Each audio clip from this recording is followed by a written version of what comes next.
Well, it was a terrible tragedy that's occurred in North Minneapolis, and I remember back in 1981, I lived in South Minneapolis, and a tornado came right over, touched down in Lake Harriet, killed a man 30 yards away from our house, brought a tree down on his head, took the trees that were in front of my house and the neighbor's house, and almost killed my wife and my then one-year-old son. So, the horror of that, and the suddenness of it, the shock of it is something that I can relate to very personally. And we will do everything possible as a state to support the city, and Mayor Rybeck's done an outstanding job, and the chief of police, the fire chief, and all of the support teams have been really on the spot, and they provided the emergency housing overnight. The Family Assistance Center, Lieutenant Governor Brett Sullivan and the mayor were there last night, and so everything is being done that can be done, and we'll continue to do that. And the federal government, the Emergency Management Administration, FEMA, will then step in, and they'll be eligible for various forms of federal assistance, the homeowners and the businesses. And then if there are gaps in that funding, as has happened in the past, happened when the tornado struck Wadena last June. About 4 months later, there was a special session for a bill that provided some of the assistance to Wadena. So, that may well occur if it's appropriate at some point to do so. I'm certainly willing to consider that very seriously.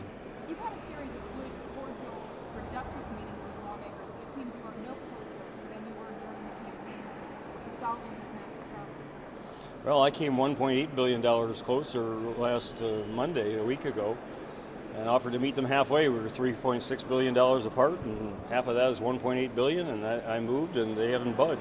So it takes two to compromise and to work out an agreement, but I frankly don't know what else I could do. I've told them I'm not going to go all the way over to their side. I just don't think that's reasonable. It's not balanced. It's not fair. It's not what the people of Minnesota want. They want a balanced approach, revenue increases and spending cuts, and I've got major spending cuts, and I'll agree to others that I don't even agree with. But I keep saying, a compromise means you agree to things you don't agree with, and they're not willing to agree to anything that they don't think is absolutely, in line with their received mandate. Well, I have a mandate too. I got elected by the people of Minnesota, and I'm willing to compromise, meet them halfway, and they're not responsive. We have had excellent meetings with the conference committee chairs and commissioners. We've met on each of the budget bills and the tax bill. We have one more meeting this afternoon, but it gives me great optimism that if we agreed on this balanced approach to solving the budget part of it, we could agree on the policy issues and the other issues, again with some give and take, and we could get this resolved fairly quickly. Governor, are you planning to act on any of your budget bills today? I'm going to be acting on them tomorrow. I expect. I haven't had a chance to look at them, and I haven't had a chance to Governor, get down to the details. Your thoughts on the timing of the special session? Will there be a cool-off period? Do you have any sense of when they might be called back? I'm not finally decided on that, but I'm inclined at this point to say wait until we have a prior agreement on these bills, the major ones, and have an agreement on what would comprise the special session, because as you know, once I call them in, they leave on their time, and I want to know what they have in mind before we can be in session. What do you say to Minnesota that the new governor and the new legislature can't get its work done by midnight tonight after all these months? Well, I respectfully submit to the people of Minnesota that I have offered to meet halfway, and I think people understand that compromise means you meet halfway. You each give up some of what you want, some of what you believe in order to find the middle ground, and I've done that. But it takes two people compromising, or two parties compromising, to meet in the middle and reach an agreement. And here I am in the middle, and they haven't moved. So I mean, it is what it is. But I think if people assess the responsibility for that, one party's willing to compromise, myself, and the others, the legislative leaders, the Republicans, are not willing to compromise $1. That leaves me with two choices: just keep waiting in the middle, which is what I'm doing, or go all the way over and agree to $3.6 billion in cuts, which I think would be devastating for hundreds of thousands of people throughout Minnesota. You said in the state of the state that you wanted this to end on time and avoid a shutdown. It was a pledge that you took. Will you have failed in that pledge if this I think it's a shared failure on all our parts, the legislatures and mine, that we can't reach an a resolution. You know, I mean, that is what it is. But in my own evaluation, I have tried everything I could think of, including going from a $3.6 billion difference to $1.8 billion, going halfway last Monday and getting no response. So, I don't know what else I could have tried to do to avoid this outcome. Secretary, you're waiting on the 50-yard line.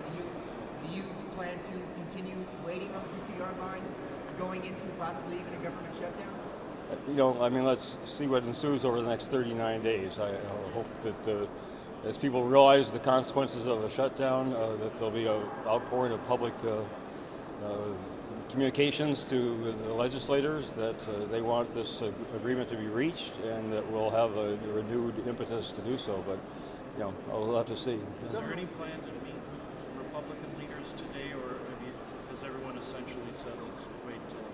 No, I'm available to meet, and I'm going to meet with the leaders of the conference committee chairs, and have another meeting this afternoon. I'm certainly available to meet, and I'll be here tomorrow. I'll meet tomorrow. Act on the Health and Human Service Bill. Representative Abler says he has essentially a backup bill that he thinks you'd like better, that if you veto their bill, he'll send it up to you. Well, I haven't seen that, so I don't know what that is, but we had a good meeting yesterday with Representative Abler and on that bill, but I've said I'm not going to sign one of them until I'm ready to sign all of them, because all of their bills individually are in the context of a $3.6 billion cut. And I don't agree with that, so I'm not going to agree with any one of the bills when, first of all, we haven't resolved the policy differences on any of them either.